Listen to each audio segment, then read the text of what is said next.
But now, without further ado, I'm going to get into the meat and potatoes of my chat today. And that is 5 tips for improving your social media game. These are aimed more at newer social media users, folks that haven't been at it long or don't really know what they're about. And it is mostly Twitter related, although they do apply to all social media platforms. I'm just not as adept at some of the other ones. Twitter's my bag.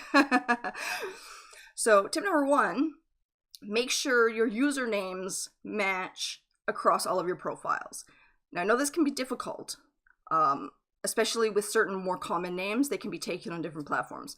That's okay. As long as they're close, you're fine. So for me, I have Tina Keat on as many ones as I could get it on. There are a couple I couldn't, so I went with Tina Keat Games. And I went with one where I just did a double A because I had created it long before I started streaming. So it's Tina Keat, but with 2 A's. So they're close enough that you can kind of figure it out. And if you're not, I mean, most people, if they're not sure, will, dig in and figure it out. But like, as long as they're close, you're okay. It's just, if you've got completely different names all over the place, nobody can find you. I've had this problem a lot, trying to find people on Discord who don't have their profiles linked. Trying to find them on Twitter and other places, and their names are so different that I can't figure it out. Some of them are good, and they have the same profile picture across the board, so at least you can do it that way. But if your names are so different that people can't figure out where you are, they're not going to find you. And if they can't find you and connect with you, they're not going to watch you. So I think it's really important to try that. And it might mean in the future you may have to rebrand with a new name. That's fine too. You can really do that at any point in your streaming career, and it will be fine. It's just you want it to be part of your umbrella, and everything under that umbrella needs to kind of mesh. Along with tip 1 is tip 2, make sure your branding is consistent. So along with keeping the same name across the board, you want your imagery and your style to kind of mesh across the board as well. So same avatar, same titles, same graphics, color scheme, whatever it is. Hey, Tiba. Oh, yay! I'm so excited. That's awesome. I really hope it works well for you. I'm still waiting for recommendations, but I already know I need to work on my engagement. That's the one place where I can see right off the bat that I'm lacking a little bit. So I'm going to be working on a few things to kind of make that better. But yes, you want your branding to be consistent. So even right down to just 3 colors that you use everywhere, so that when someone sees it, they go, oh, that's Tina Keat. Oh, that's T-Baw. You want to make that instant connection. So making sure everything connects together along with your names, it creates this umbrella of, this is my channel, my community. This chat, I've been waiting for it. Yay! Yay! And I will definitely be doing more social media ones in the future. This will not be the last, I promise. My third tip, this one's a little contentious, but everything I've said supports this. Use a photo for your display picture, not a logo. Now, if you're a big company, you want to use your brand logo because that's what people recognize. When you're a small person, essentially representing yourself, even if you are a brand, it's much easier to create connections with somebody when you're looking at a photo of them rather than a picture of something. People will connect and engage better because you look like a person. You don't look like a faceless company.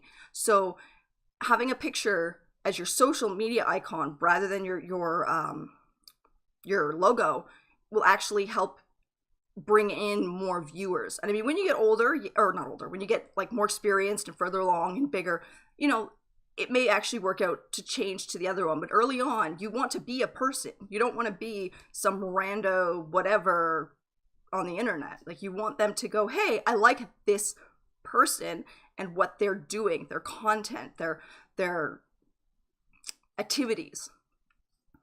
A couple of really good Twitch channels and YouTube guys are really good for helping engagement. Get loads of good tips. Yes, there's a bunch of really, really good one. Yeah, your face is your logo. Essentially, yes. Like, you can have a logo. Like, I have my little spoon logo. But after, doing research and whatnot and learning this one, I switched over to using a profile picture. I still have my spoon all over the place, but my face is the first thing you'll see, which I think is really helpful. Number 4, this one is really, really important for getting seen. You need to understand hashtags and tagging on each platform that you're using. Pretty much each platform will have a different algorithm set up. You'll need to use hashtags and tagging differently to be successful. And yes, emotes are fantastic for branding. That is like, if all you have is your 3 because you're an affiliate, those need to be branded to you, your style. They don't have to be your logo necessarily. Like mine have spoons. They don't have to be like that, but they need to fit your content and your style. That's really important. But yes, for hashtags, these are where you're going to run into problems. Twitter and Instagram are completely different for hashtag use. Twitter, 3 hashtags is the most you should use. Absolutely the most. What happens if you use more than 3? Engagement goes... You get less engagement the more hashtags you use. And there's also a lot of hashtags that are really popular that are actually awful to use. Like, they're just bad, but people keep using them.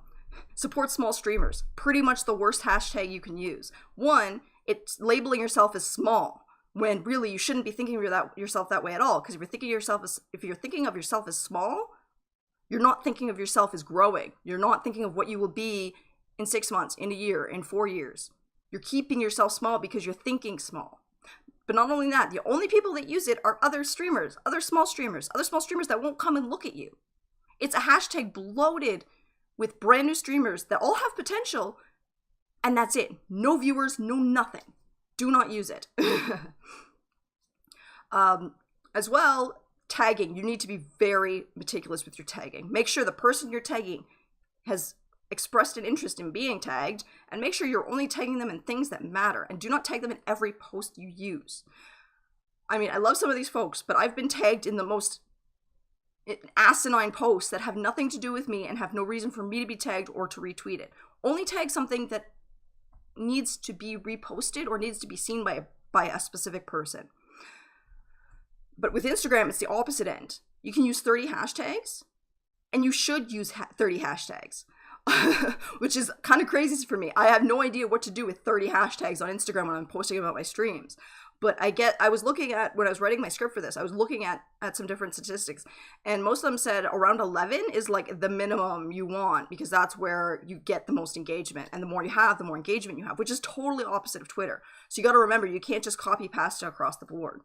So my suggestion is to find the hashtags that are the most relevant for what you're doing and stick with those. And then when you go onto platforms that are bigger where you can use more, find ones that are slightly less relevant but still connect with what you're doing. If you're streaming on a console, it's definitely good to tag it with it. You don't necessarily have to put the game first, witty after. You can do witty first, game after, but you need to have a eye-catching title, something that will catch their attention and make them go, oh, hey, cool. And you need to show what you're playing. You don't want just the title, and you don't want... I've seen ones where it's basically nothing. There's nothing in the title. You need a good title. But yes, tagging, if you're playing on a specific console, especially for games that are less played on those consoles, absolutely tag it. People love to find people that play the same way that they do. My 5th tip, this one I think is the most important one. Be real.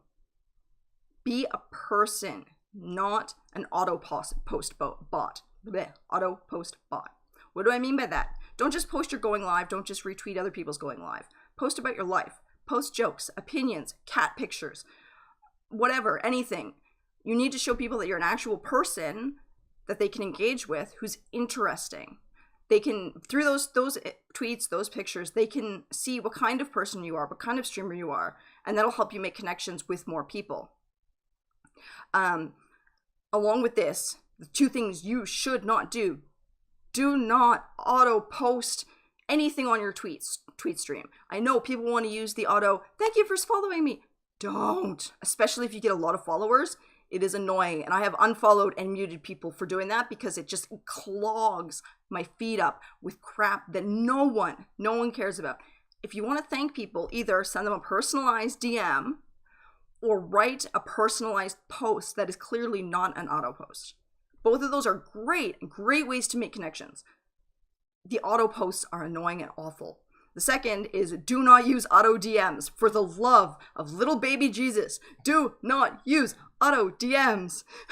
It is the worst. I got one today that literally, it looked like it might be a real thing, except at the end he said, Why don't you send me your schedule so that I can stop by sometime? If you'd looked at my profile, the first pinned post is my schedule. Clearly, he did not look at my profile to write that message. Now, I'm nice enough I don't automatically unfollow people for doing that, but a lot of people do. If you want to make connections, auto DM is not the way. A personalized DM where you actually talk about them, mention your schedule or their schedule or something that brings you together, shared games. Hopefully it'll work now. But I have one more thing that I want to say before we switch over to the game. And this is something that I saw happen yesterday. And I think it seems like it's common sense, but a lot of people don't realize it. If somebody posts a going live, posts about whatever, don't post your own link on it to promote yourself. Like, who even thinks that's a good idea? Don't self-promote on someone else's tweet unless they specifically ask for it, which is a different thing that I've talked about before. It's a video on my YouTube. But, don't self-promote. It's just the same. It's common courtesy. You don't go into somebody's stream and self-promote unless they've said to do it. It's no different on Twitter or Instagram or anywhere. Don't do it.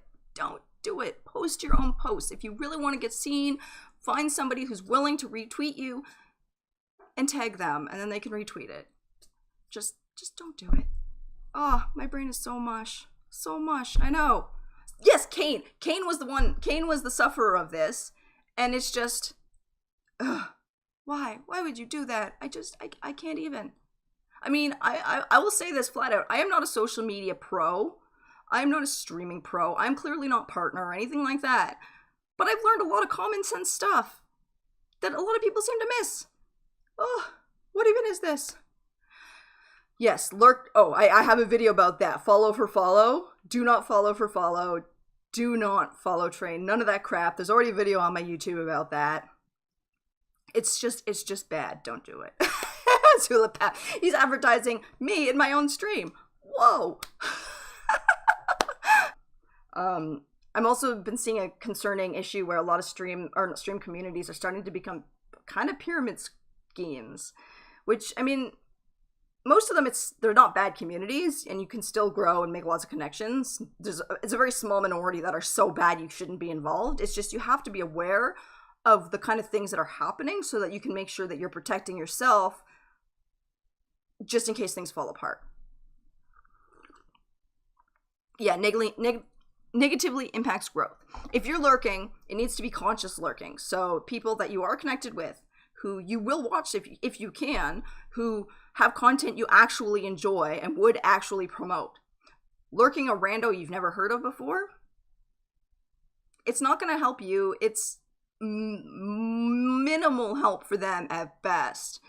Really, you're better off just, if you cannot stay, like there are times where I absolutely cannot watch streams, pick the ones that you think are ones you would watch anyway. So folks from your community and whatnot.